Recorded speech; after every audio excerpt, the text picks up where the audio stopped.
now that your husband is dead. Grieve, pack your bags, and never come back, my daughter-in-law said at dinner. I didn't answer. I simply placed my napkin beside the empty plate and folded it once. The way Noelle used to like. I moved out without a word. I whispered to myself later. The next day, I went to the bank. I'm glad to have you here. Follow my story until the end and tell me where you're watching from so I can see how far my story has reached. The dining room felt colder than it should in early spring. The mahogany table, polished just that morning, reflected the chandelier's light like a mirror of everything I'd lost. Noelle's chair sat empty at the head, untouched since the funeral. It had been only 6 weeks. But the air in this house no longer felt mine. Romy, my daughter-in-law, stacked her plate over mine as if I were part of the waitstaff. You really should think about somewhere smaller, she added, her voice sweet as syrup but sharp underneath. Wade, my only son, stared at his phone, pretending to scroll. I waited for him to say something, to defend me, to remind her this was my home, but he just cleared his throat. Mom, he murmured finally, Romy's just trying to help. Help, the word twisted in my chest. I gathered the dishes quietly, rinsed them beneath warm water, the soap bubbles hiding my trembling hands. Each plate carried 30 years of dinners, birthdays, Christmases. Romy called from the table. You missed a spot, Mary. Oh, I mean, Mom. Her laugh echoed through the kitchen. For a moment, I saw my reflection in the window, gray hair pulled into a bun. Eyes hollow, apron dusted with flour. The maid, indeed. When the dishwasher hummed to life, I walked to the hallway where the family photos hung. In every frame, Noelle stood between me and Wade, his arm steady on both our shoulders. Without him, the distance between my son and me felt like an ocean. After Noelle's heart attack, Wade had insisted I stay with them, just until you feel stronger. I agreed, thinking we'd grieve together, but grief has a strange way of rearranging people. They grew louder, busier, I grew smaller, my things were moved to make space. My teacups ended up in the garage. My favorite rocking chair disappeared to the basement. At night, I could hear them whispering through the wall, plans, numbers, words like equity and market value. Sometimes my name slipped in, followed by silence. I pretended not to notice. Pretending, I learned, keeps peace for a while. That evening after dinner, Wade knocked on my door. Mom, about what Romy said, he began. It's fine, I said before he could finish. She didn't mean to hurt you. It's just the mortgage and everything. This place is expensive. I see, I replied. So, you'd like me to help with that? He shifted awkwardly. We thought maybe you could sign over your share. It would simplify things. I smiled, though something cold settled in my chest. Simplify, I repeated. That's what you want? He nodded, relief flickering across his face, mistaking my calm for agreement. When he left, I opened the small box Noelle had kept on his nightstand. Inside were the house papers, the ones he'd made me co-sign years ago when we refinanced. Half the deed still bore my name. Noelle always said, just in case something happens. Myrtle, this will keep you safe. The next morning, I woke early, the house still asleep. The sun crept through the kitchen blinds, striping the counters in gold. I brewed coffee, strong, black, and sat with the keys lying on the table. Each one gleamed under the light. Front door, garage, mailbox, the small brass one to the storage shed Wade had promised to fix. When Romy came downstairs, her silk robe brushed the floor. You're up early, she said. We have a meeting with the realtor later. I turned the mug slowly between my palms. A realtor? Oh, just an appraisal, she said, pretending casual. Standard procedure before selling. It'll benefit everyone. Everyone. I rose, walked to the counter, and picked up the ring of keys. If you're so eager to run the place, you might need these more than I do. I placed them in her manicured hand. Her smile faltered. Good luck with the mortgage, I said, and left the kitchen. By the time Wade woke, I was gone. The car trunk held only my suitcase and Noelle's photo. I didn't leave a note. They had the house, the bills, the silence they seemed to crave.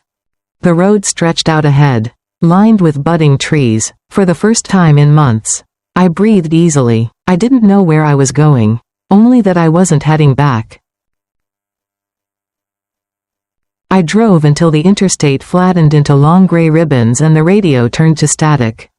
The morning light was thin and steady over the fields, and the air through the cracked window smelled like cut hay and gasoline.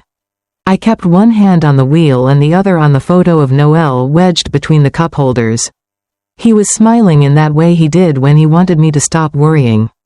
It didn't work this time, but I appreciated the effort. The first sign for a town with a bank made me take the exit. A grocery store, a hardware shop with a bell on the door, a brick building with a blue logo and a flag out front. I parked beneath a maple just starting to leaf and ran a comb through my hair in the rearview. On the sidewalk, a young couple argued softly over a stroller with a missing wheel. Life kept moving, even when yours didn't. Inside, the bank smelled like paper and lemon cleaner. A woman with a nameplate that read, Sandra, branch manager, asked how she could help. I told her I needed certified copies of old loan documents and a statement showing who was on the mortgage and who had been paying it for the last year. I kept my voice even. My hands didn't shake. We can request those, she said, kind but brisk. It may take a few hours to pull everything. I have time, I said. I had all the time in the world. She brought me to a small office with a glass door and a print of a lighthouse on the wall. I stared at that lighthouse while she typed. It stood against wind and spray, the light steady. When she left to make phone calls, I opened my purse and took out Noel's will, folded and refolded until the edges had softened. He had signed it again 2 years ago after the refinance, insisting my name stay where it always was. He'd said it on a Tuesday while eating chili out of a mug, you first. Myrtle, that's the rule. I used to tease him about being old-fashioned. Now I clung to it like a rope. Sandra returned with a small stack of papers and a bottle of water. You've been a co-borrower since the first refinance, she said, sliding the pages across, and according to our records, the autopay has come from your late husband's account. Now your account, for the past 10 months. I'm sorry for your loss. I nodded, thank you. She hesitated. Do you want to add any fraud alerts? Change online access, that sort of thing? No, I said, not yet. When I stepped outside, the sky had cleared to a pale blue. I sat in the car and watched the sun lift off the hood like a coin. Across the street, a diner had a chalkboard sign promising fresh pie. I wasn't hungry, but I went in anyway and ordered coffee. The waitress wore turquoise earrings and called me, hun.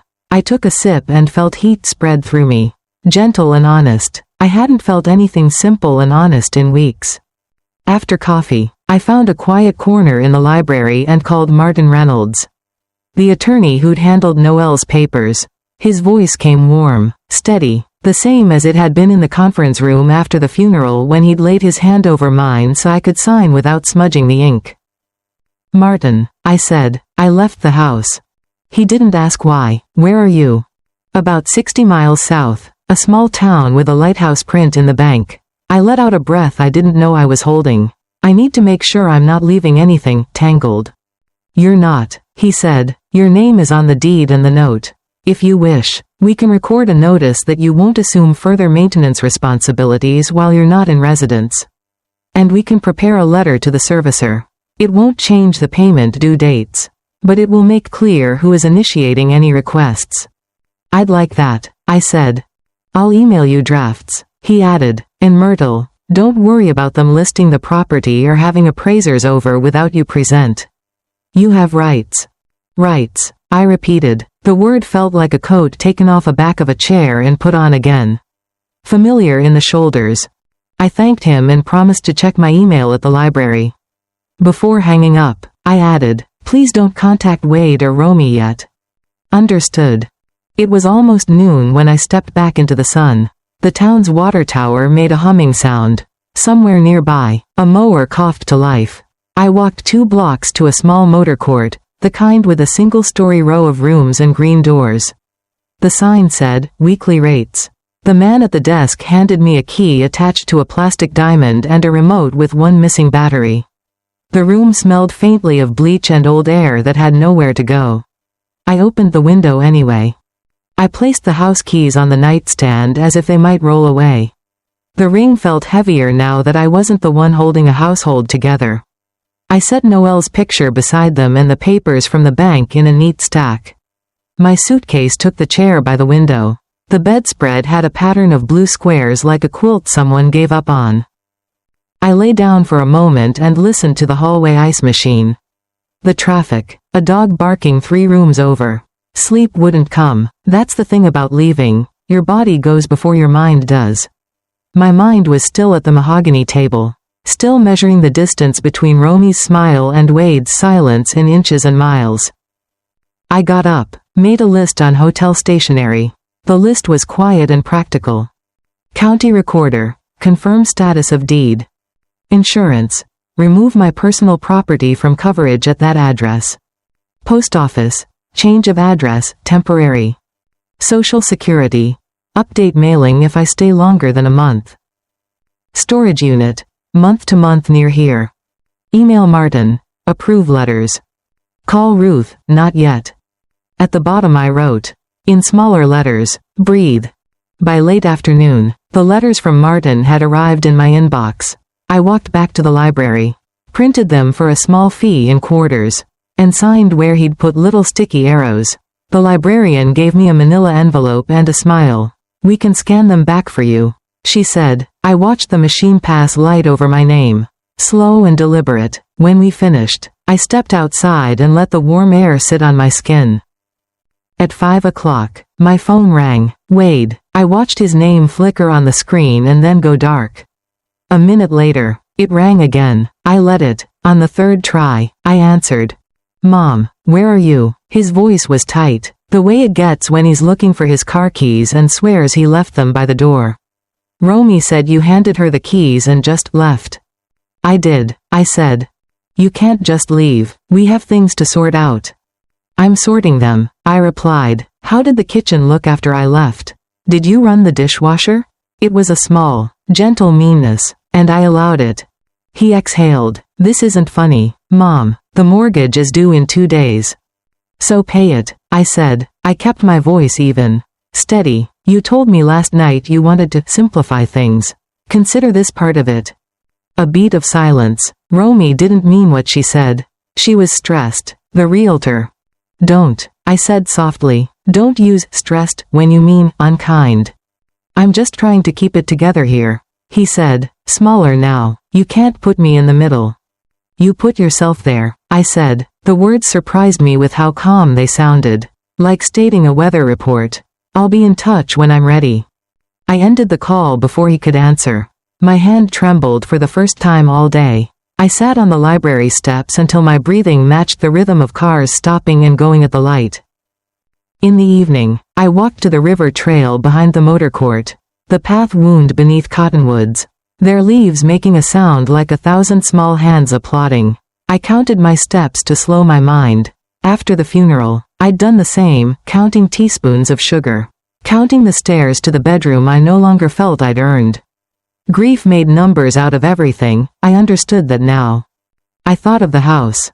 Of Noelle's shoes lined neatly under the bench by the door even though I'd boxed them months ago.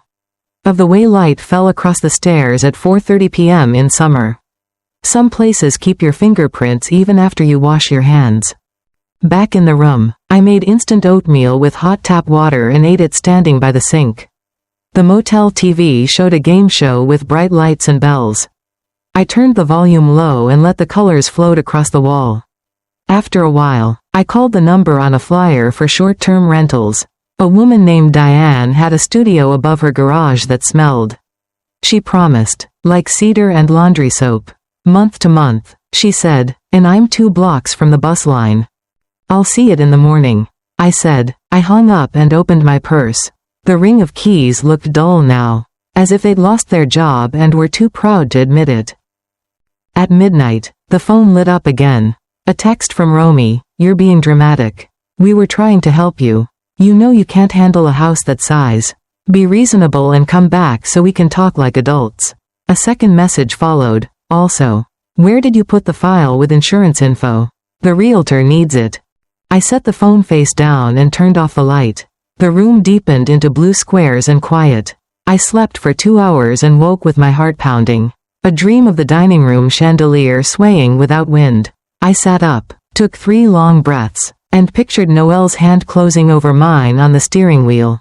Drive, just drive. Morning came pale and clean. I returned to the bank to notarize the letters and mailed them at the post office, where a clerk in a denim shirt wished me good luck without asking why.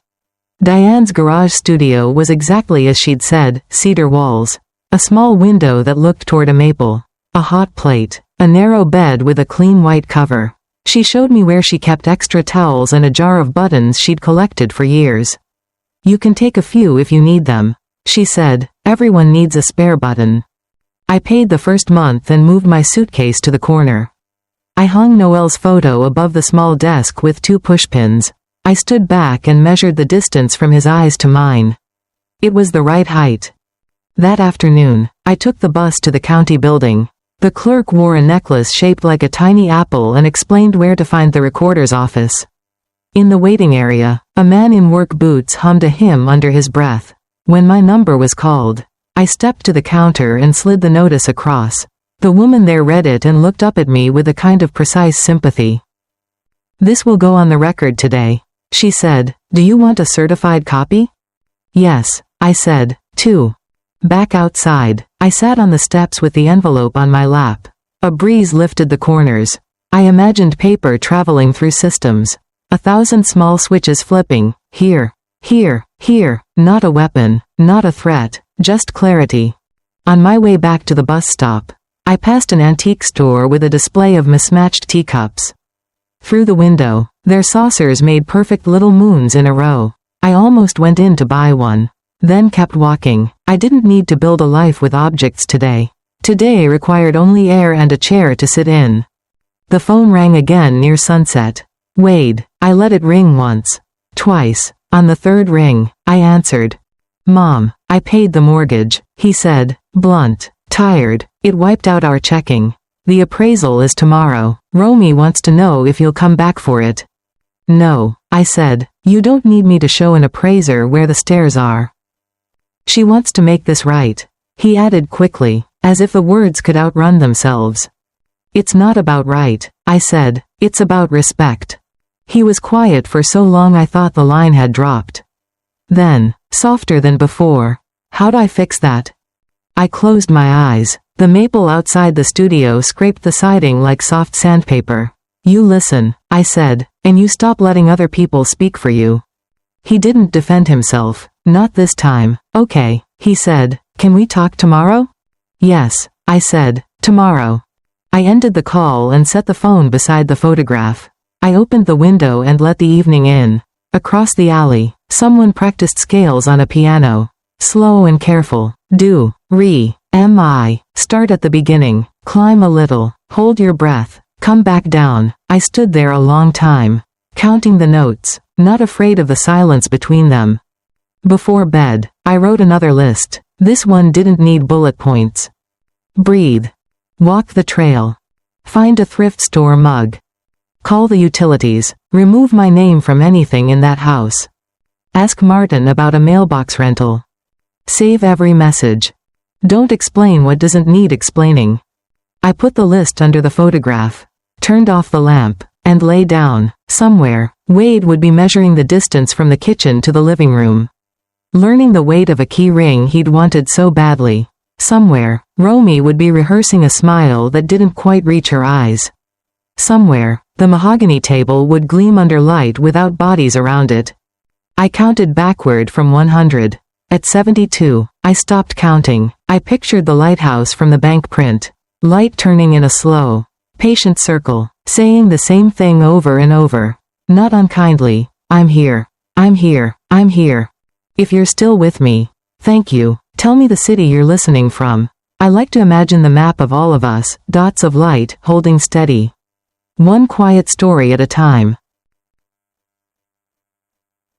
The next morning began with the sound of rain tapping on the tin roof above the studio.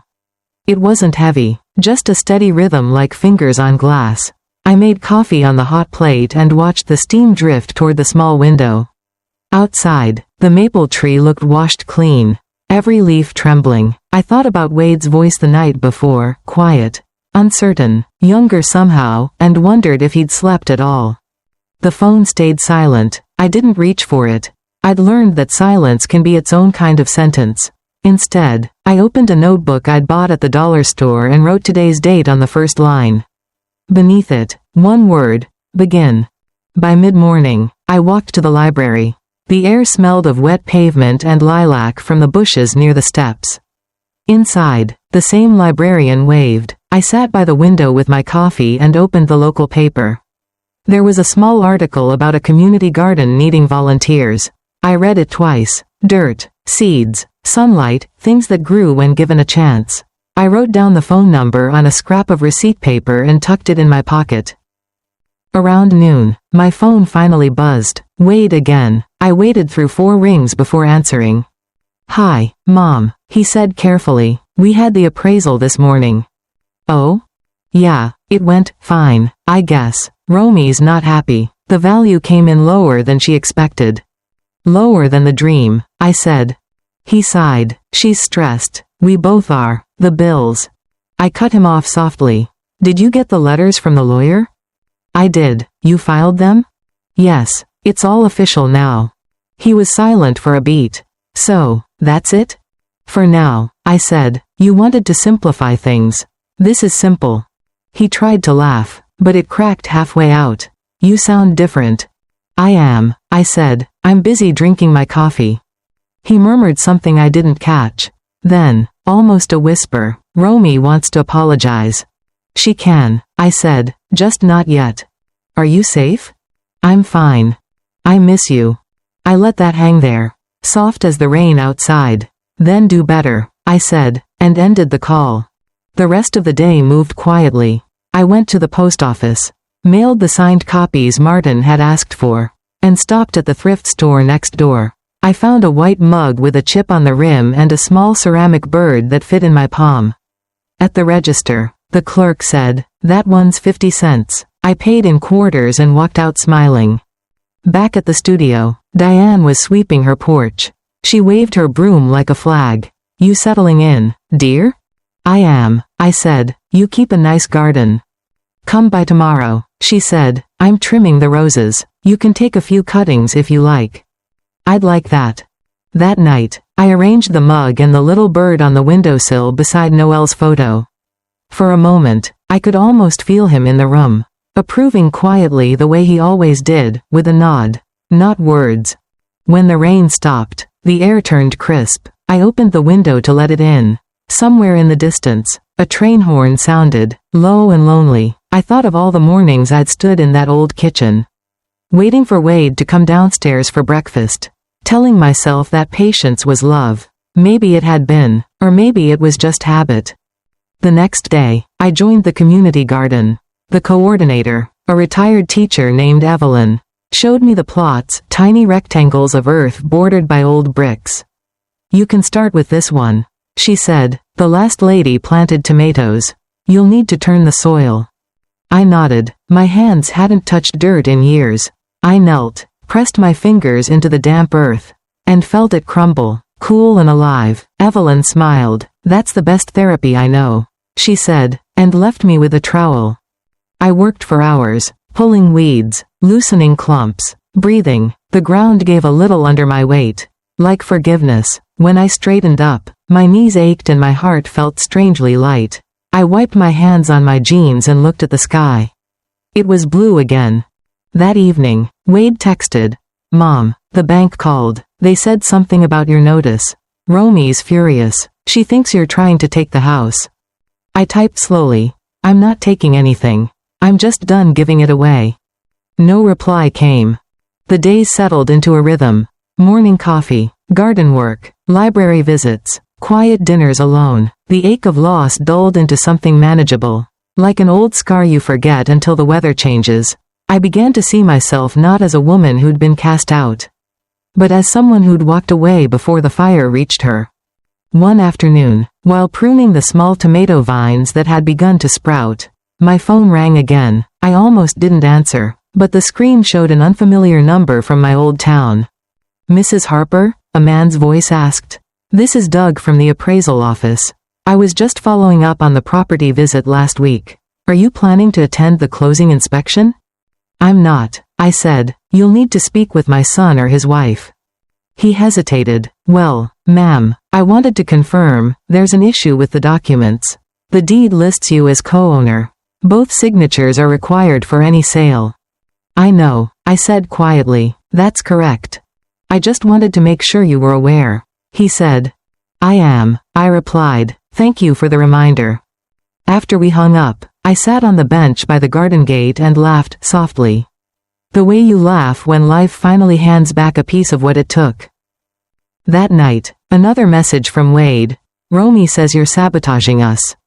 I wrote back, no, I'm protecting what your father built. He answered minutes later, she wants to talk. Please, Mom, just one dinner, neutral ground. Asterisk not yet, I sent. When you're ready to talk without her whispering for you. I placed the phone face down and turned off the lamp. The dark didn't scare me anymore. A week later, the garden held its first volunteer gathering. Evelyn brought lemonade and folding chairs. A man in his 70s told stories about his late wife who used to bake pies for the church. Someone brought a radio, and an old country song hummed through the air. I found myself laughing, actually laughing, when Evelyn told me my tomatoes were show-offs. Later, as the sun slipped low, I noticed a familiar car parked by the curb. Wade stood beside it, hands in his pockets, looking out at the garden. He looked older than I remembered, tired around the eyes. I wiped my palms on my jeans and walked toward him. Hi, Mom, he said. Hi, Wade. I didn't mean to interrupt. You didn't. We stood in silence for a moment, the air filled with the smell of soil and lemonade. Finally, he spoke. The bank confirmed what you said. The deed, the payments, everything. Good. She's angry, he said. She said I should choose. And? He looked down at his shoes. I told her I'm tired of choosing sides in a house that doesn't feel like home. I nodded. That's a start. He took a deep breath. I just wanted you to know. I get it now, how she talked to you. How I didn't stop it. I see it all. The words came out rough. Real. For the first time, I believed him.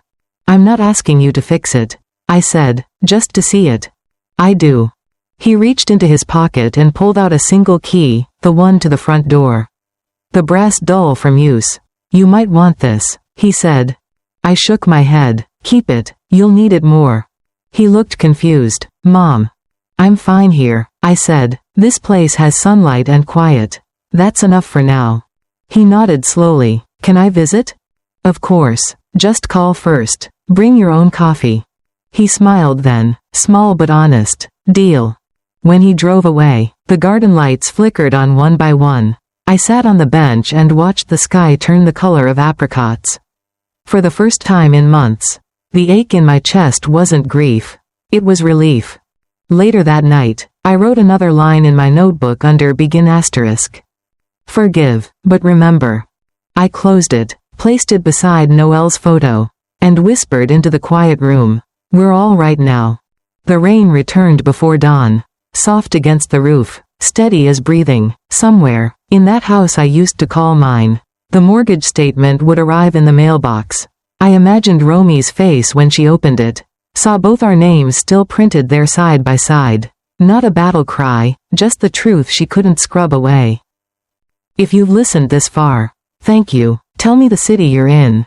I like to know how far a little piece can travel.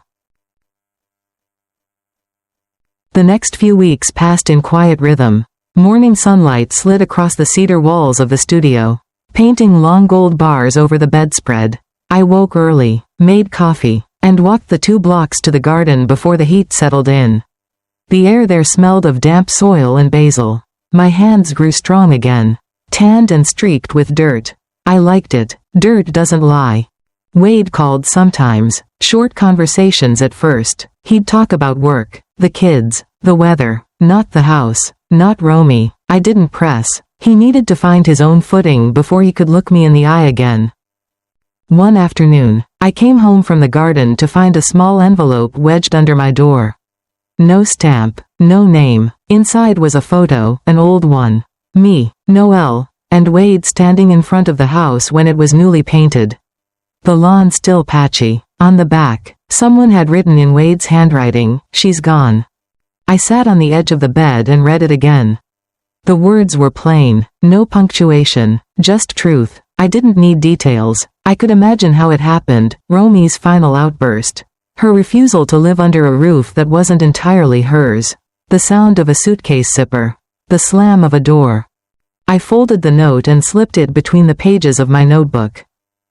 That evening, I went down to Diane's kitchen for dinner. She had made meatloaf and mashed potatoes. And we ate with the windows open. She talked about her late husband and the years she'd spent running the hardware store. "People think loss makes you weak," she said. "It doesn't, it just shows you what's real." When I went back upstairs, the air smelled of rain again. I opened the window, let the cool drift in. For a moment, I imagined the house without Romy's perfume clinging to the curtains. Without her voice sharp in every room. I imagined Wade standing there alone. Maybe breathing easier than he had in years. A few days later, he showed up unannounced. I was at the garden, trimming the vines. I saw his car pull up by the curb, dust curling around the tires. He walked over slowly, shoulders hunched like a man carrying something heavy but invisible. "Hey, Mom." "Hey," I said, "you look tired." "I am." He gave a small laugh. "The house is too quiet." "Quiet can be good," I said. He nodded. "I know." We stood there a while, watching bees hover over the marigolds. Then he reached into his pocket and pulled out a folded envelope. "It's the latest mortgage statement. I thought you'd want to see it." "I don't," I said gently. He looked down. "I paid it. All of it. Sold my truck. Used the savings. It's clear now." I studied his face. The lines that hadn't been there before. "That's a big step." "I owed you that," he said. "Dad too." I touched his arm. "You don't owe me anything. Wade, you just had to remember who you are." He looked away, blinking hard. "Romy said the house was everything. I thought keeping it meant keeping us together." "Sometimes letting go does that better," I said. He helped me carry a basket of tomatoes to the shed, and we worked side by side in silence. When we finished, he turned to me. "Would you ever come back? Just to visit?"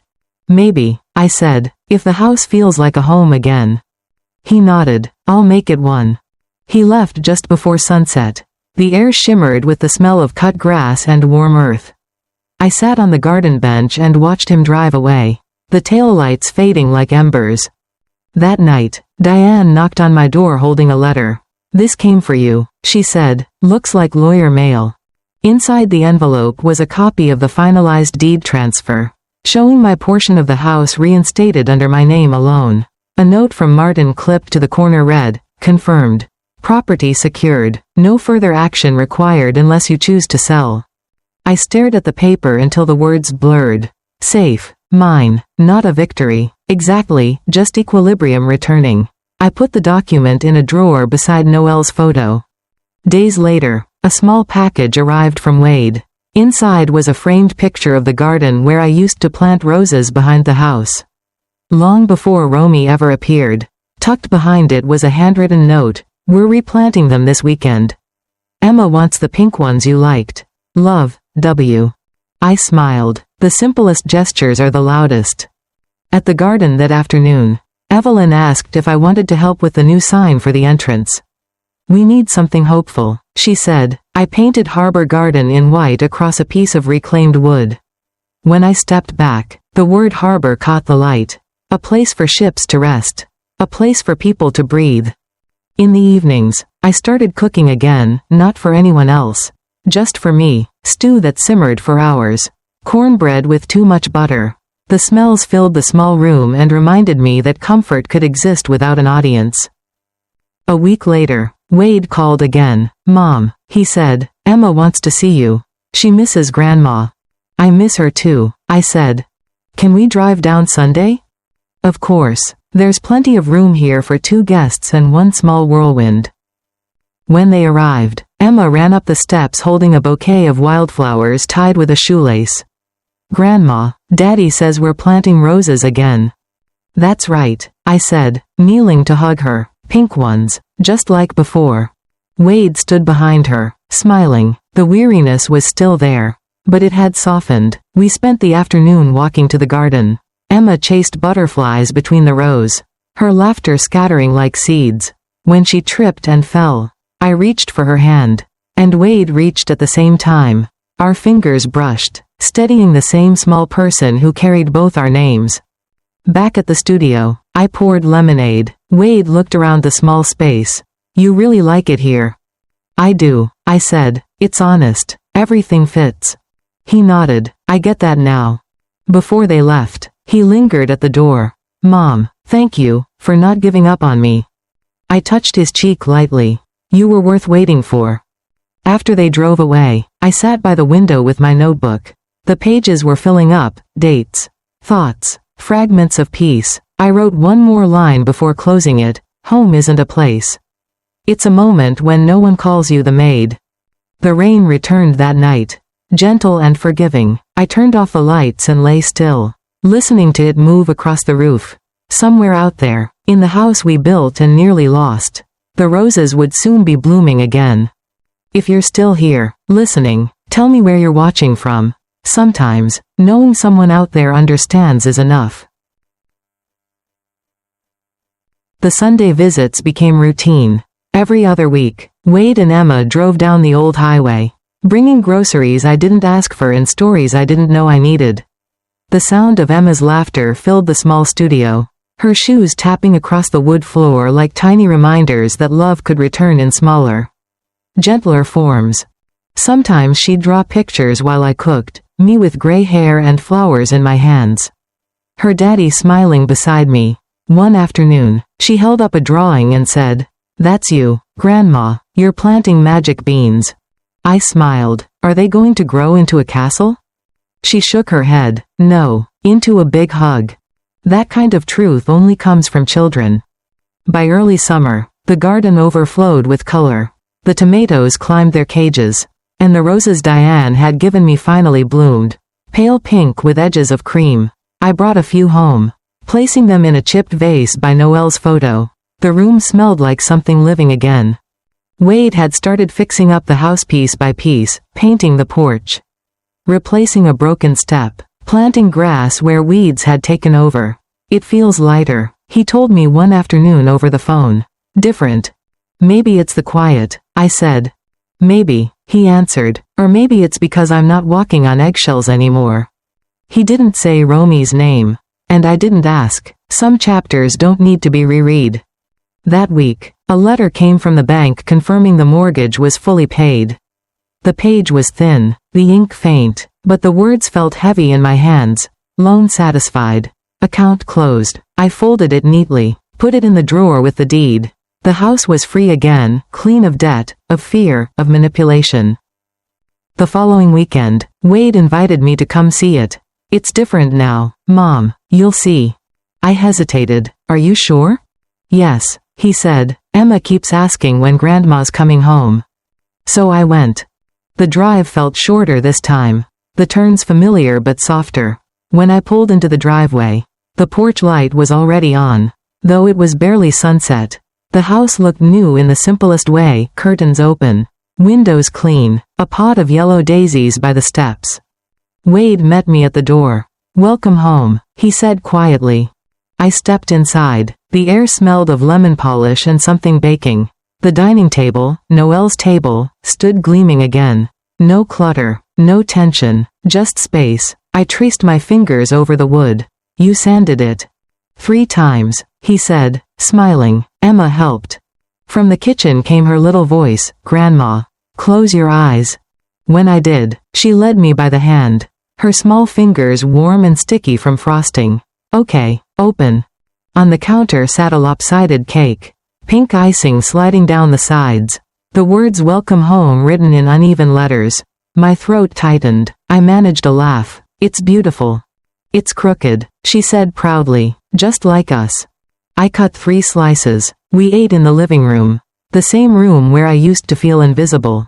The walls seemed to breathe differently now, lighter somehow. After dinner, Wade took Emma upstairs for a bath. I wandered through the house alone. In the hallway, I stopped at the framed photo of Noelle and me from years ago, the one that had once hung crooked because Romy said it clashed with her decor. Now it was centered, straight. I walked into the guest room, my old room. Fresh linens, a vase of daisies on the nightstand. No bitterness clinging to the air. No sense of exile, just stillness. I sat on the edge of the bed, letting it all settle, the hurt, the years of silence, the slow rebuild of something broken but not gone. When Wade came downstairs, he leaned against the doorway. I didn't realize how much damage she did until after she left. It wasn't just the words. It was how small we all started to feel around her.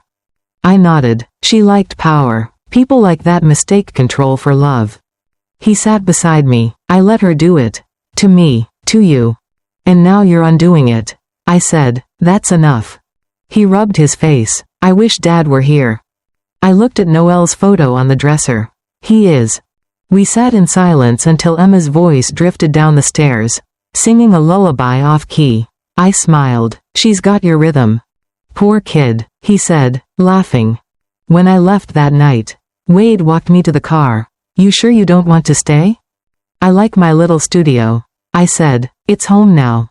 He looked thoughtful. You know, when Romy left, she took the fancy furniture but left the plain stuff. The house looks better with less. Most things do, I said. He hugged me before I could react, his arms tight and trembling. Thank you, Mom. For what? For not letting her break you. I drove back under a full moon, the road quiet except for crickets and the hum of tires. I didn't feel like a visitor or a survivor. I felt steady, whole. Back at the studio, Diane had left a jar of peach preserves on the steps with a note, for sweet mornings. I smiled and carried it inside. The next morning, I woke early, spread toast with the jam, and watched the sunrise through the maple branches. Light spilled over everything, soft, forgiving, new. The phone buzzed again. This time it was Martin, the lawyer. Myrtle, he said, I wanted to let you know, the estate file's officially closed. You're clear of all liens, and the property is fully yours. Wade signed a statement to that effect. Thank you, Martin. He hesitated. You sound lighter. I am, I said. Sometimes peace just takes paperwork. After hanging up, I opened my notebook and wrote another line. Healing doesn't come with grand gestures. It comes with quiet mornings. By late afternoon, I was back at the garden, trimming the tomato vines and humming the same tune Emma had sung. Evelyn noticed. You seem brighter today, she said. I visited home, I told her. And? It's still standing, I said. That's enough. That night, Wade called again. Mom, Emma wants you to tell her bedtime story over the phone. Which one? She said, the one about the magic beans. So I told it again. This time softer, my voice drifting through the phone line, how a woman planted seeds of courage and kindness. And how they grew, not into a castle, but into a garden full of peace. When Emma whispered, "Good night, Grandma," I felt something inside finally settle. I turned off the lamp and looked at Noelle's photo one last time before bed. We did all right, I whispered. The house was quiet, the kind of quiet that feels earned. If you're still here with me, thank you. Tell me where you're watching from. Maybe somewhere out there, another woman is finally finding her way back home too. The end of summer came slow that year, the air heavy with heat and the smell of ripe fruit from Diane's trees. I'd gotten used to the rhythm of my new life, the morning walks, the garden, the quiet evenings with a book and a cup of tea. Peace, I realized, wasn't the absence of noise. It was the absence of fear. One morning, Diane knocked on my door holding a small basket of peaches. "You'll like these," she said. "They taste like sunshine." I laughed. "You've turned into quite the poet." "Old age does that," she said, winking. "Eat them before they go soft." After she left, I sat by the window, slicing one open. The juice ran down my fingers, sweet and sticky. I thought of Emma, how she'd scrunch her nose and call it too fuzzy. I smiled to myself and wiped my hands on a napkin. The studio felt warm, full, alive. That afternoon, I decided to visit the house again. I didn't tell Wade. I wanted to see it on my own terms. The drive was familiar now, but it felt different, lighter. As if the road had finally forgiven me for leaving. When I turned onto Maple Drive, the house came into view. The lawn was green, the porch newly painted white. A small swing hung from the old oak tree. For a moment, I stood by the fence, watching the wind push the swing gently back and forth. Wade came out, surprised but smiling. "Mom, I didn't know you were coming." "I wanted to see the swing," I said. "You finally hung it." Emma wouldn't stop asking, he said. Inside, the house looked brighter than ever. The curtains were open, sunlight spilling across the living room floor. The dining table, our table, still gleamed from the last time I'd seen it. On the wall, new photos, Wade and Emma planting roses in the backyard. Emma holding a cake with candles shaped like hearts. "I like what you've done," I said. "It feels different now," he said, "peaceful." We sat at the kitchen table with lemonade. Wade's eyes softened when he looked at me. "Romy called last week," he said carefully. I waited. "She wants to talk. She said she's sorry." "Do you believe her?" He shrugged. "I don't know. Maybe she's just realizing what she lost." "People often do," I said, "after it's gone." He looked at me, uncertain. "Would you ever talk to her?" I set down my glass. If she wanted forgiveness, she'd have to earn it. But I don't need to carry her anymore. He nodded slowly. I think I needed to hear that. Emma came running in, her hair in 2 braids. "Grandma, come see my garden." She grabbed my hand, pulling me outside. Behind the house, a small patch of earth held rows of tiny green shoots. She knelt proudly. "Daddy says they're roses, but I think they're magic beans." I smiled. "Then maybe they'll grow into something even better." That evening, we grilled hamburgers in the backyard. Just like old times, the fireflies came out early. Blinking between the trees, Wade turned on the porch light and said, "You know, Mom, it feels like he's still here." "He is," I said. "He always will be." When I left, Emma hugged me tight. "Next time, we're making peach pie," she said. "I'll bring the peaches," I promised. Back at the studio, I found a letter waiting in the mailbox. It was from Romy. The handwriting was neat, controlled, the kind of careful penmanship that hides shaking hands. "Dear Mrs. Harper, I know I don't deserve a response. I said things I can't take back. I thought I was protecting our life. But really, I was destroying it. I lost my marriage, and it's my fault. You didn't deserve what I said that night. I'm sorry." There was no signature at the end, just a smudge where her pen had stopped. I folded the letter and placed it between the pages of my notebook. No anger rose up, no satisfaction, just a quiet kind of closure. Some apologies aren't for fixing things, they're for finishing them. The next day, I met Martin at the bank to finalize the transfer of the property title. "You're now the sole holder," he said, sliding the paper across. "It's officially yours again." "Thank you," I said. My voice came out softer than I expected. He looked at me over his glasses. "What will you do with it?" "Keep it," I said, "but not live in it. Wade and Emma can have it when I'm gone." He smiled. "That's a wise choice." I walked out of the bank into the bright afternoon. The street smelled of asphalt and promise. For the first time in years, there were no shadows trailing behind me. That evening, Diane joined me on the porch. "You look different," she said. "Peace suits you." "It's lighter than anger," I said. She nodded. "It always is." We watched the sun dip behind the maple tree, the sky turning gold and then lavender. A few kids rode bikes down the street, their laughter carrying on the wind. Diane handed me a glass of iced tea. "To second chances," she said. "To peace," I replied. Later, alone in the studio, I opened my notebook and wrote, "Forgiveness doesn't erase what happened. It just means I've decided to stop bleeding from it." I set the pen down and looked around my small home. Everything here had a place, simple, quiet, earned. That night, Wade called again. "Mom, we're having a barbecue for Emma's birthday next weekend. She wants you to come." "Wouldn't miss it," I said. When the day came, I wore my blue dress. The one Noelle used to say brought out my eyes. The backyard was filled with laughter, balloons, and the smell of grilled corn. Emma ran circles around the table, her curls bouncing in the sunlight. Wade handed me a plate. You did this, he said. What do you mean? You brought this piece. You held the line when I couldn't. I looked around, the open windows, the bright sky, the family whole again. We both did, I said. After cake, Emma came over with a slice and whispered, Grandma, did you know Daddy sings to the roses when nobody's looking? I laughed. That must be why they're growing so fast. When the sun began to set, I walked to the edge of the yard. The air was warm, the kind of warmth that seeps into your bones. Wade joined me, his hand resting gently on my shoulder. Thank you for coming home, he said. I never really left, I replied.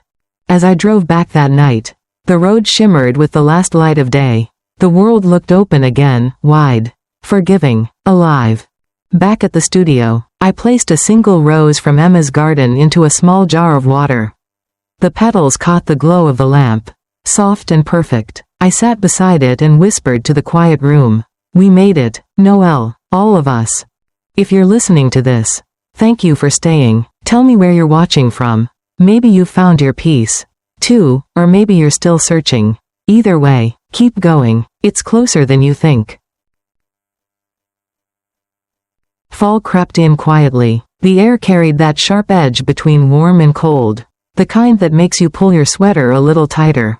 The leaves along the street turned gold and rust, drifting down like slow rain. From my window, I could see the maple tree shedding piece by piece, as if it, too, was learning how to let go. I'd been in the studio nearly a year now. The days had a rhythm I could trust, morning coffee, garden visits, afternoons helping Diane bake pies for the church fundraiser. I wasn't lonely, I was alone, and that was different. One Friday, Wade called. Mom, he said, I've got some news. His voice sounded lighter than I'd heard in a long time. The store promoted me, management position. That's wonderful, I said. Your father would have been proud. I hope so, he said. He'd tell me not to screw it up. I laughed softly. He probably would. Then his tone shifted. Romy's been calling again. She says she's moving out of state.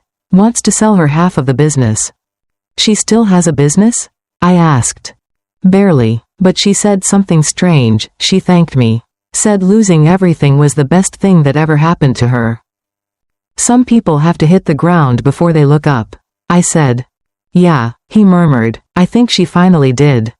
He paused for a moment. Anyway, I was thinking, Emma and I are going to take a little trip next weekend. Maybe you could come? Where?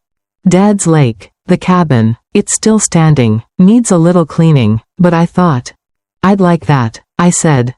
The drive out to the lake took 2 hours. The road wound through pines and over creeks, the air thinning until it tasted like cedar. When we arrived, the cabin looked almost exactly as I remembered, the same worn porch, the same chipped blue door. Dust clung to the windows, but inside, it smelled like pine wood and memories.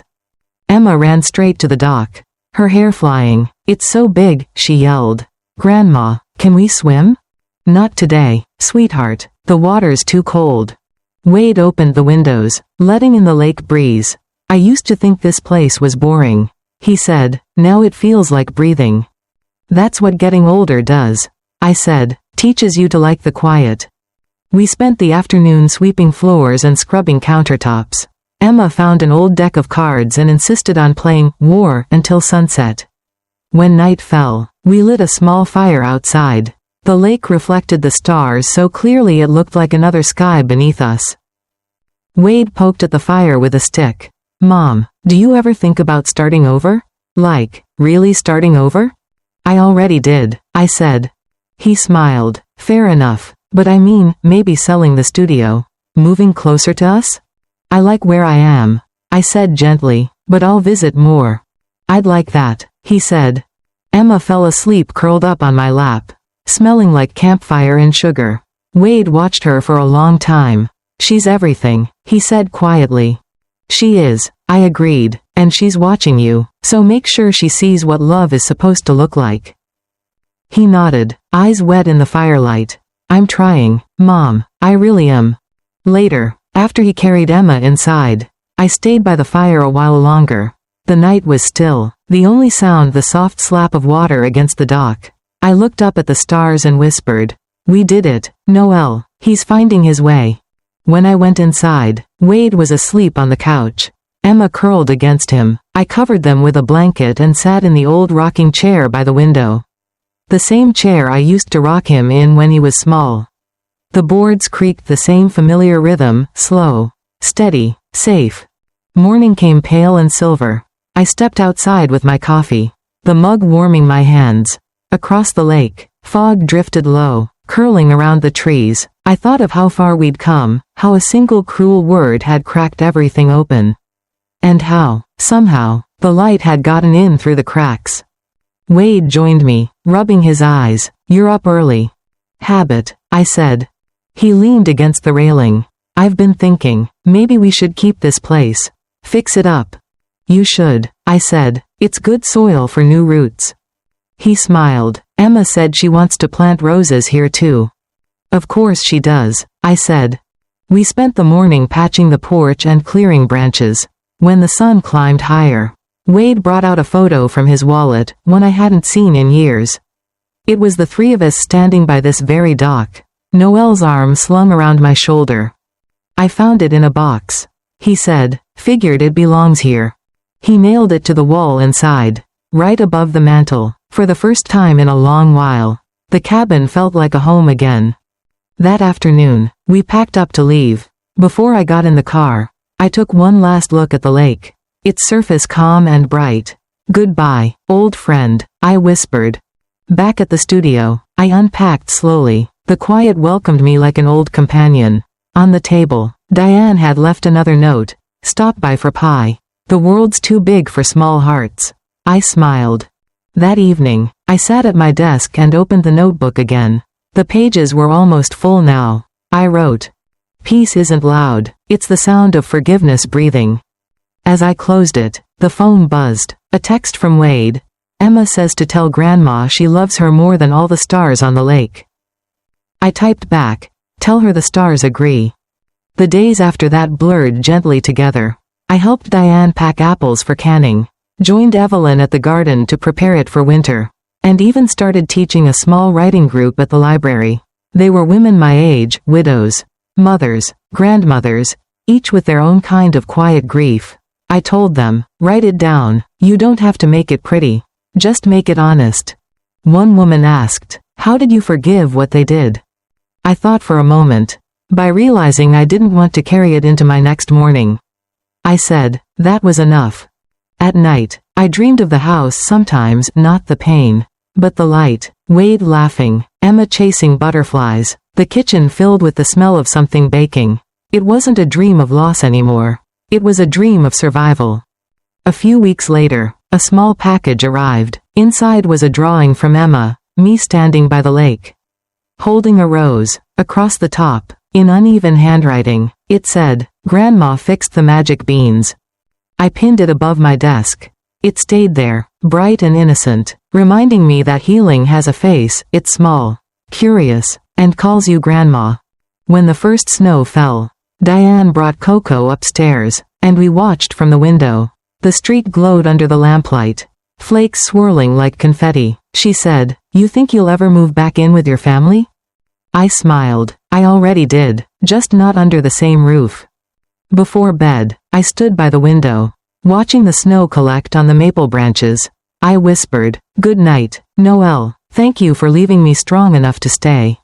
If you followed this far, thank you. Tell me the name of your town in the comments. Maybe, somewhere out there, you're learning to breathe again too." Winter settled in fully by December. Quiet and unhurried, the air outside the studio was sharp enough to bite, the kind that turned your breath into small clouds. I'd grown used to the cold mornings, wrapping my hands around a mug of coffee before even opening the blinds. Snow covered the street in a soft blanket that made everything still. Diane and I spent most days baking, filling the air with the smell of cinnamon and sugar. She liked to hum old gospel songs while she worked. I mostly listened, smiling to myself. There was peace in that. Two women who'd lost enough learning how to fill the quiet again. One Saturday, Wade called, "Mom, we're decorating the tree tonight. You and Diane should come over." Is Emma excited? She's been counting ornaments since breakfast. We arrived just after sunset. The house glowed from the windows. Warm and golden. It didn't feel like the same house I'd left a year ago, it felt alive. Emma met us at the door wearing a reindeer sweater and a grin too big for her face. Grandma, come see. In the living room stood a tall pine. The kind that filled the whole corner. Ornaments dangled unevenly, the lights blinking like tiny hearts.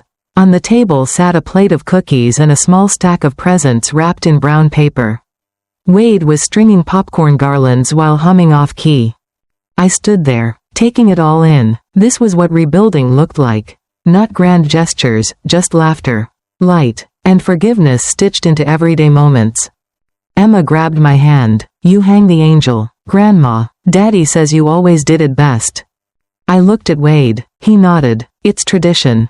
I climbed the small stool and placed the angel at the top. Her dress shimmered under the lights. Wings delicate and still. For a second, I thought of Noel standing behind me, steadying the ladder like he always did. The memory didn't hurt anymore, it just felt warm.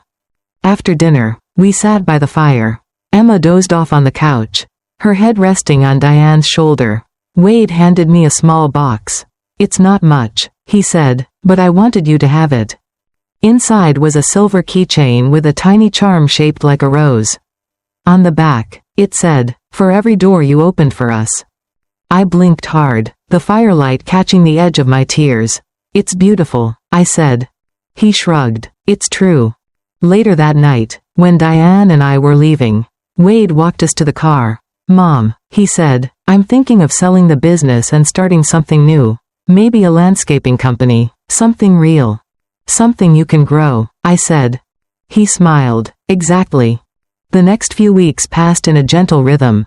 The snow piled higher, and the days grew shorter. I taught the writing group how to craft letters they'd never send, letters to people who'd hurt them. Or people they missed. I wrote one myself. To Romy. It wasn't angry, just honest. You called me, the maid. I wrote. You thought that made me small. But I wasn't cleaning up your mess, I was reclaiming my dignity. You helped me find my edge again. I hope you find yours. I didn't sign it. Some words didn't need a name attached. By late January, Wade called with another surprise. Mom, the roses bloomed, he said. In January? I know, it's crazy. Must have been the mild winter. Emma swears they're your magic beans. I laughed. Then make a wish for me. I already did, he said quietly, that you'd never stop writing. I didn't realize how much that meant until I hung up. That night, I sat at my desk, pen in hand. The snow outside caught the moonlight, glowing like crushed diamonds. I began writing again, not about loss this time, but about what came after. The quiet mornings, the second chances, the laughter that returned like a familiar song. Every page felt like breathing. In February, I received another letter, this time from Romy. The envelope was postmarked from Oregon. Inside, a single page. I saw Wade's business listed online. I'm glad he's doing well. I've been sober 6 months. I don't expect forgiveness, but I want you to know I remember the way you looked at me when you handed me those keys. It took me this long to understand what strength really looks like. I hope you're happy. I folded it carefully and placed it in the back of the notebook. I didn't need to reply. The world has its own way of circling back with lessons. Spring arrived earlier than anyone expected. The snow melted in days, leaving puddles that reflected the blue sky. Diane's roses started to bud again. Stubborn and brave, I helped her prune them, hands steady on the shears. You ever going to tell that story of yours? She asked one afternoon. You've got enough for a book. Maybe, I said, or maybe it's enough just to live it. She chuckled, spoken like a woman who finally likes her own company. That weekend, I joined Wade and Emma at the community garden. The air smelled of earth and new beginnings. Emma wore overalls and a floppy hat too big for her head. Grandma, she said, Daddy says the roses survived winter because they're strong. Like you. I knelt beside her, brushing soil from her cheek. No, sweetheart, they survived because they kept their roots. Wade looked up from the wheelbarrow and smiled. Same as us. We spent the day planting seeds, tomatoes, lavender, and a single row of pink roses for Noel.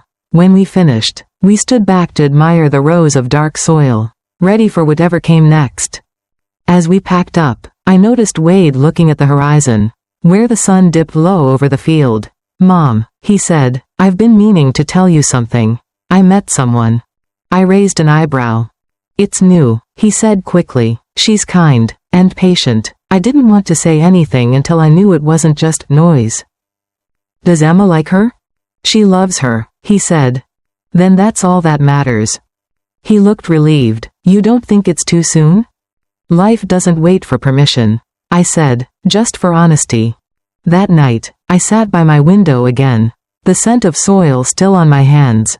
I thought about how far we'd come, from that dinner table where silence felt like punishment, to this moment of peace, soft as dusk. I took out my notebook and wrote, "Every ending holds a seed. You just have to plant it somewhere kind." Before turning off the light, I looked at Noel's photo. "We're all right," I whispered. "You can rest easy." Outside, the wind moved through the maple branches like a sigh of contentment. The house stood solid, the roses waiting for morning, the world finally still enough to listen. If you're here with me at this part of the story, thank you. Tell me where you're watching from. I hope wherever you are, something beautiful is starting to grow again. By the time summer returned, the roses were taller than Emma. She called them Grandma's guards, and every morning, she'd run outside with a watering can bigger than her arms and talk to each one as if it were alive. Wade said it was a ritual now. "She says the roses tell her secrets." He laughed. One afternoon, I drove over to see them. The air was thick with the smell of cut grass and barbecue smoke. The porch was covered with flower pots, lavender, basil, even a stubborn cactus Wade swore he could keep alive. The house looked like it had finally exhaled. Emma ran up and hugged me tight. "Grandma, look, the pink ones bloomed."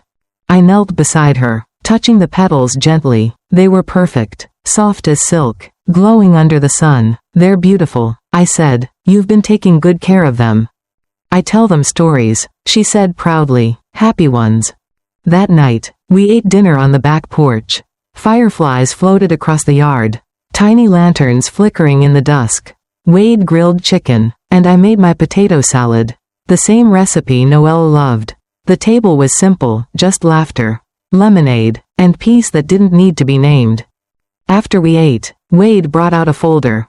"I wanted to show you something," he said. Inside were sketches, plans for his new business, landscaping and outdoor design. He explained, "I've already got 2 clients." "That's fast," I said. He smiled. "Turns out people like when you bring life back to forgotten places." I ran my fingers over the drawings. Curved paths, rose beds, shaded benches. "It suits you," I said. "You always had an eye for beauty." "Maybe I got that from you," he said quietly. When Emma went inside to watch a movie, Wade and I stayed out under the string lights. The night hummed with crickets. He took a sip of his beer and said, "Do you ever think about Dad?" "Every day," I said. "Me too, but it doesn't hurt as much anymore." "That's how you know he did his job right," I said. He looked at me for a long moment. "You know, I used to think you left because you were angry. But now I see, you left to save us. If you hadn't walked away, we'd still be living in that tension." I nodded. Sometimes love looks like leaving. He leaned back in his chair, eyes shining. "I get that now." The next week, Diane and I took a short trip to the coast. The ocean spread wide and endless before us, the sky pale blue like an old memory. We walked along the sand collecting shells, and for the first time in years, I laughed without guilt. At night, we sat on the balcony, sipping tea as the waves rolled in.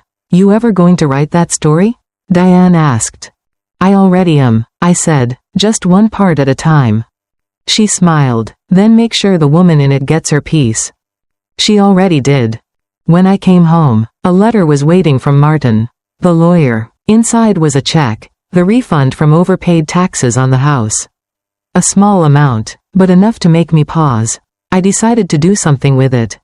2 weeks later, the community garden held a small event, planting day. I used the money to buy new benches and a plaque that read, "For everyone who learned that growth can start again." The local paper took a photo of all of us. Our hands dirty, our smiles real. Evelyn said, "We'll put this in the newsletter. You're our quiet miracle, Myrtle." I just laughed and kept digging. That night, Wade called. Emma saw the photo online. He said, "She said you look famous." "I'm famous for tomatoes," I said. He chuckled. "She wants to bring her class there for a field trip. Tell them they'll need gloves," I said. As summer deepened, the days stretched long and golden.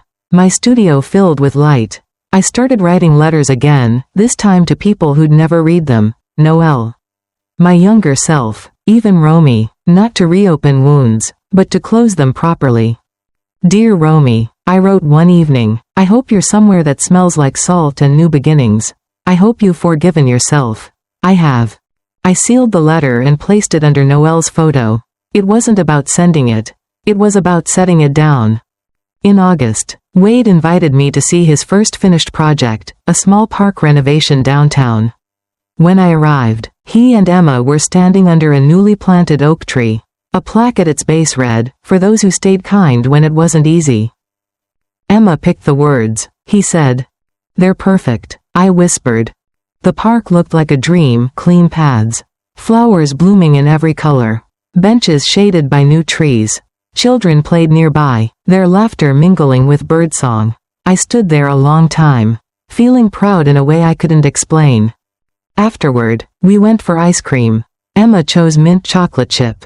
Wade got vanilla, and I had coffee flavor. "You know, Mom," Wade said, "when I look around, it's hard to believe this all started with one ugly night at the dinner table."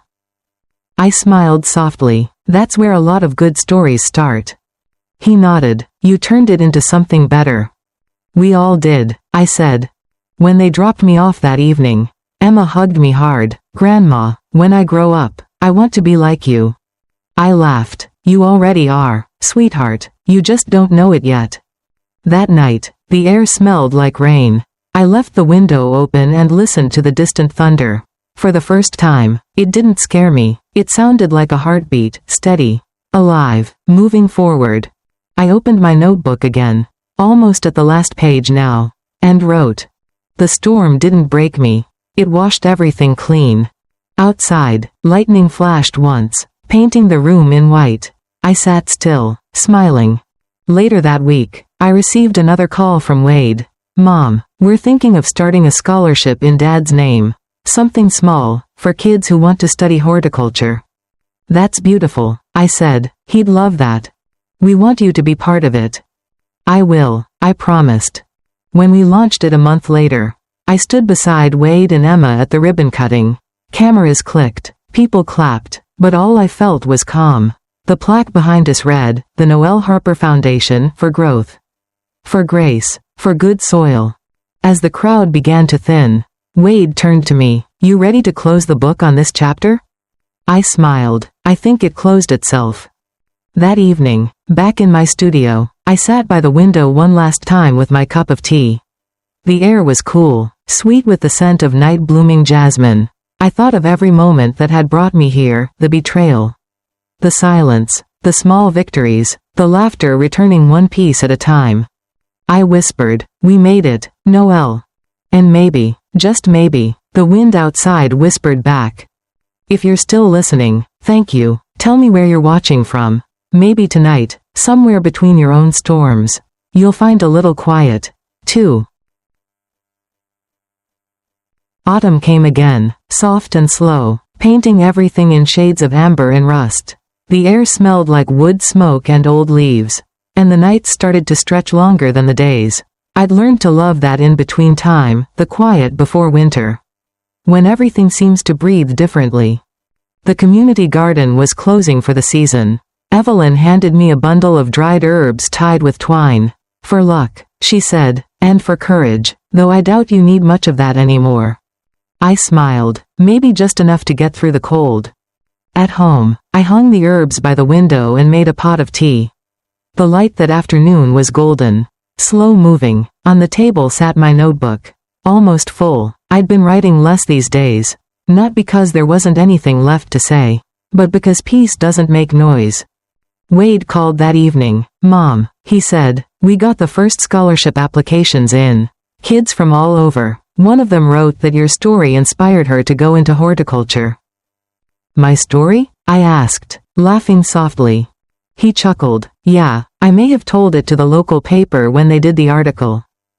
"Wade Harper," I said, pretending to scold, "you turned me into a headline." He grinned through the phone. "Only the good kind." The next day, Emma called after school. "Grandma, guess what? Our class is reading stories about strong women. And Daddy told my teacher about you." "Oh, really?" I said. "Yep. I said my grandma's not just strong, she's kind. That's better." I felt something bloom in my chest. Quiet and bright. "You're right, sweetheart. Kind is better." Weeks passed, and the air grew colder. One afternoon, a letter arrived from Oregon.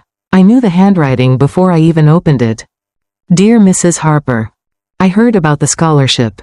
I thought you should know I applied for the administrative position they posted. I want to help, even in small ways. I'm still in recovery, still learning, but I'm working with a counseling group for women rebuilding their lives. You were right, I had to lose everything to see the truth. Thank you for handing me those keys. It took me a long time to realize you weren't giving up. You were setting me free. Romy." I folded the letter slowly and placed it beside Noelle's photo. For a moment, I just sat there, the world very still. I whispered, "Good, Romy, keep going." That night, I met Diane for dinner at a little diner near the bus station. The kind with booths that squeak and pie that tastes like childhood. She looked at me over her coffee cup. "You've got that faraway look again," she said. "I got a letter," I told her. "From her?" I nodded. "Well," Diane said, setting her cup down, "I hope she finally learned what you were trying to teach her." "I think she did," I said.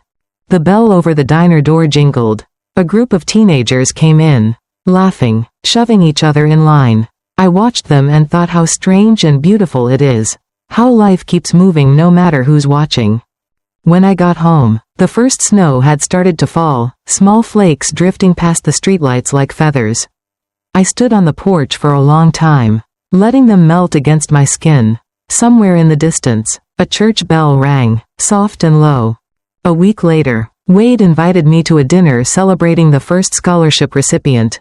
"It's just a small event," he said, "but it would mean a lot if you came." "Of course," I said.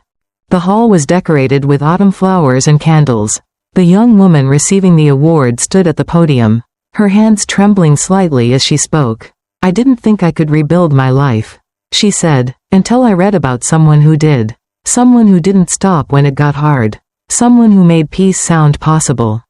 I didn't realize I was crying until I felt Diane squeeze my hand. "She's talking about you, you know," she whispered. After the ceremony, the young woman came up to me. "Mrs. Harper," she said, "your story gave me hope. My mother said I'd never make it. Now I'm going to college because of you." I touched her hand gently. "No, dear, you're going to college because of you. You just needed someone to remind you it could be done." Outside, the air was sharp and clear. Wade joined me by the steps. "You okay?" he asked. "I am," I said. "Your father would have liked tonight." "He'd have been proud," Wade said, "of you, of all of this." We walked to the car together, our footsteps crunching over the frost. "Mom," he said, "I know I've said this before, but thank you for everything." "You've already thanked me," I said. "Then I'll keep doing it," he said, smiling. A few days later, I received an envelope from the Scholarship Foundation.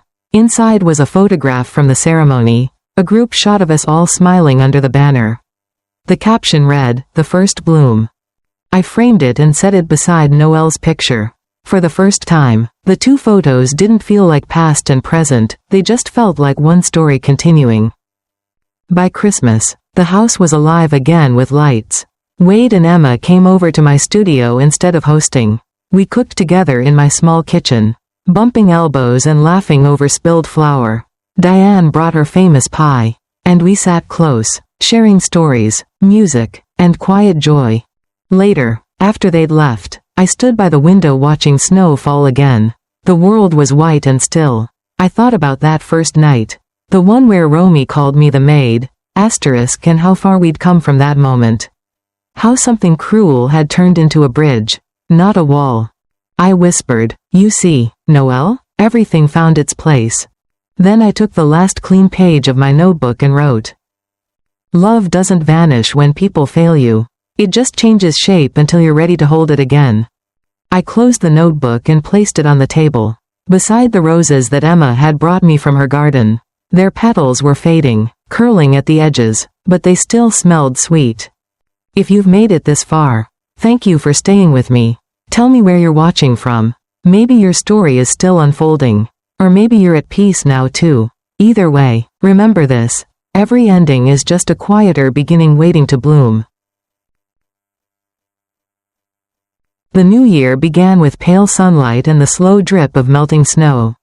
The world outside my window looked washed clean, like someone had taken a soft cloth to the sky. I made coffee, sat at the little table, and stared at the empty space where my notebook had been. I'd finished it a week ago, filled every page, and now that it was done, I felt a strange kind of stillness, like when a song ends, and you're not sure if you should clap or just sit quietly. A letter arrived that morning from the scholarship board. Inside was a thank you note from the first student, now away at school. She'd enclosed a photo of herself standing beside a greenhouse, her hands covered in dirt and pride. Asterisk, I think of your story every time I plant something new. Asterisk, she wrote. Asterisk, you taught me that things grow better after they've been broken once. I placed the letter beside the framed photo from the ceremony. For a long time, I just looked at it. Some words don't need to be reread, they just stay with you. That afternoon, Diane stopped by with 2 mugs of cocoa. I figured you'd be writing again, she said. I'm between stories, I told her. She smiled. You ever think that maybe the story doesn't end, it just changes writers? Maybe, I said, or maybe it finally learned how to tell itself. Wade called later that evening. Mom, I've got news, he said. The Scholarship Foundation got another donation. A big one. Really? From who?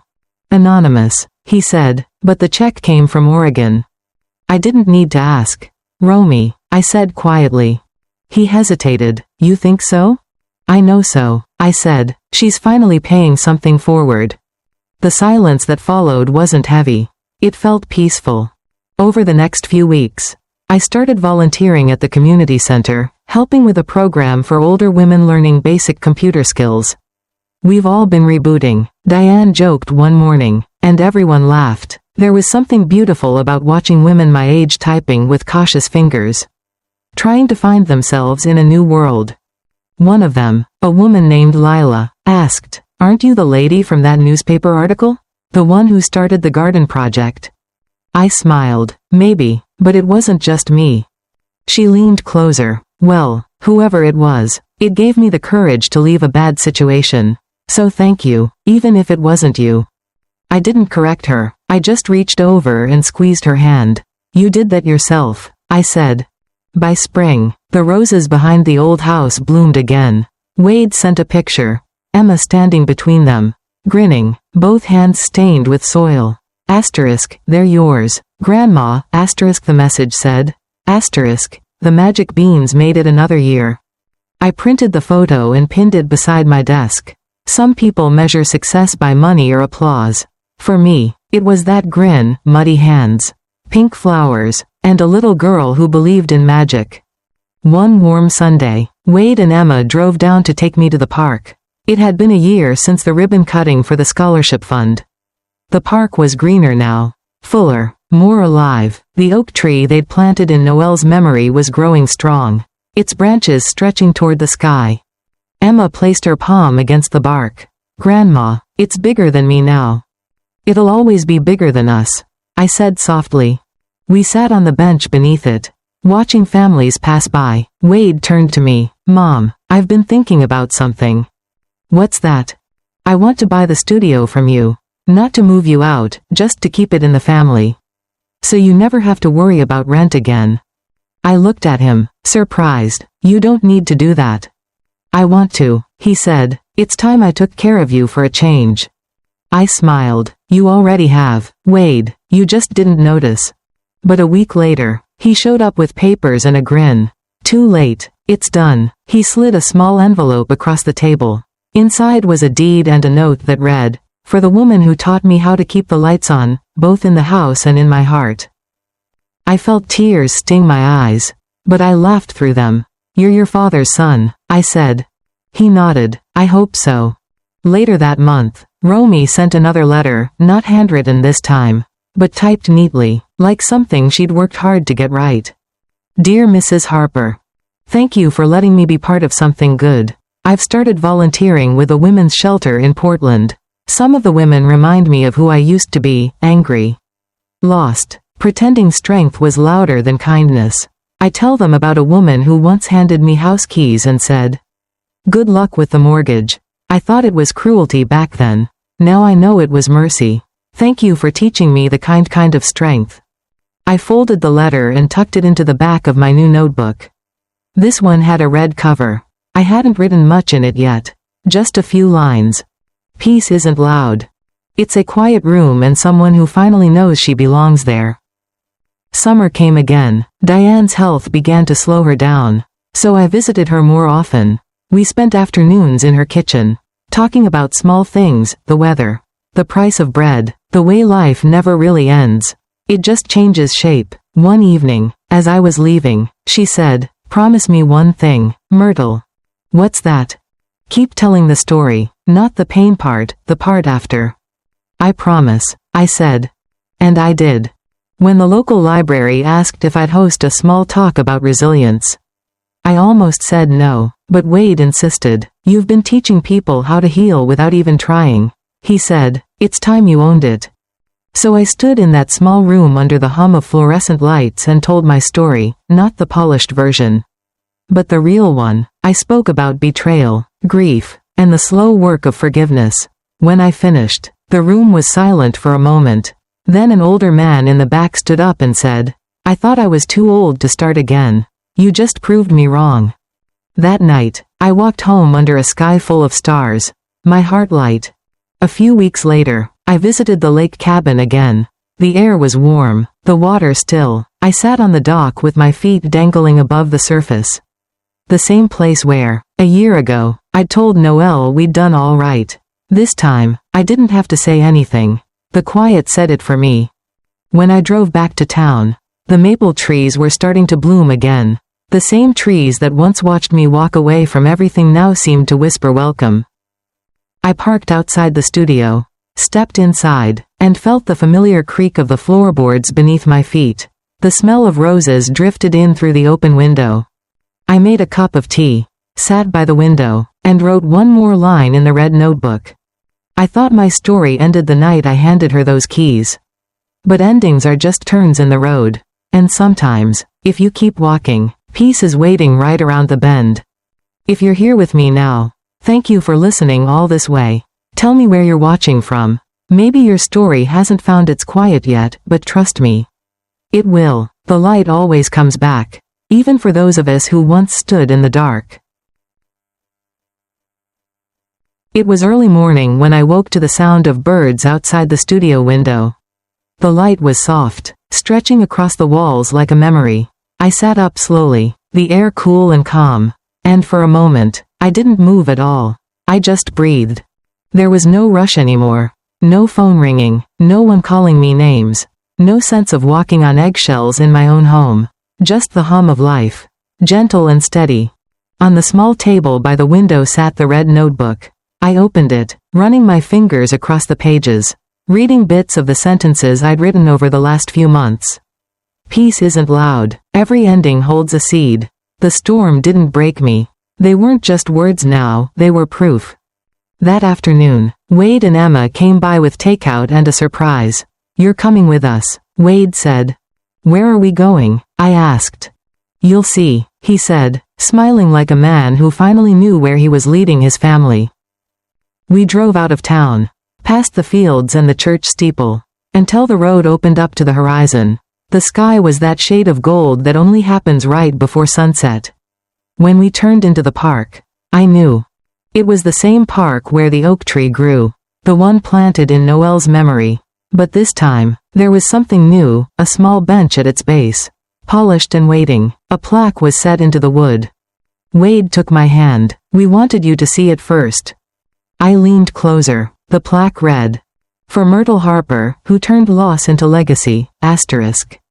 May every seed you planted keep growing, asterisk." For a long time, I couldn't speak. My throat tightened, but it wasn't sadness, it was something fuller. Something like gratitude wrapped in air. Emma climbed onto the bench beside me. "Grandma," she whispered, "Daddy says this is your garden too." "It is, sweetheart," I said softly. "Everywhere I go, something grows." We sat there as the sun sank lower, light filtering through the branches, turning everything gold. The leaves swayed gently, whispering secrets in the wind. Wade stood behind us, hands in his pockets, his eyes bright. "I used to hate this time of day," he said quietly. "It felt like endings. Now it just feels like home." I smiled. "That's because you stopped chasing the light and started living in it." He laughed softly, shaking his head. "You always did have a way with words." We stayed until the park lights flickered on. Fireflies began to appear, tiny glimmers floating through the dusk. Emma tried to catch one, cupping it gently in her small hands before letting it go. "It tickles," she said, giggling. Wade looked at me. "Do you think Dad would have liked this?" "He would have built it himself," I said, "but I think he's proud you did." When they dropped me off later, the moon had risen high over the street. The studio windows glowed faintly from the lamp inside. Wade walked me to the door, Emma half asleep in his arms. "Thanks for coming, Mom," he said. "I just wanted you to see it finished." "I'm glad you did," I said. "It's beautiful." Before he left, he kissed my forehead. "Love you, Mom." "I love you too, Wade," I said, my voice catching on the words. After the car disappeared down the street, I went inside and poured a cup of tea. The room smelled faintly of jasmine and paper, my favorite mix of peace. On the desk, beside the red notebook, sat Noelle's photo and the small ceramic bird I'd found that first week after I left the house. I picked it up, turning it in my hand. "You see, Noelle?" I whispered. "He's all right. We all are." Outside, the wind moved through the maple tree, the same tree that had once shaded my hardest mornings. Its leaves rustled softly, like an answer. I sat down and opened my notebook one last time. The final page was blank. Waiting, I took a deep breath and began to write. Once, I thought forgiveness meant forgetting. But it doesn't. It means remembering without reopening the wound. It means standing in the same sunlight that once burned you, and realizing it's warm again. It means looking at the people who hurt you and hoping they find peace too, because you already have yours. When I finished, I closed the notebook gently. No flourish, no final word needed, just the sound of the cover shutting, like a soft exhale. That night, I sat by the window watching the streetlights flicker on. Somewhere, in the distance, a train passed, its low hum fading into the quiet. I thought about how far we'd come, from that kitchen where a cruel word shattered everything, to this moment, where even silence felt like music. I smiled, not the kind of smile that hides pain, but the kind that says I made it. And maybe that's what healing really is, not forgetting the fire, but learning how to walk through the ashes barefoot and unafraid.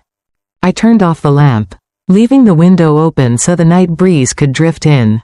The stars outside blinked softly, scattered like seeds across the sky. If you're listening now, thank you for walking with me all this way. Maybe your story has cracks too. Maybe you lost something you thought you couldn't live without.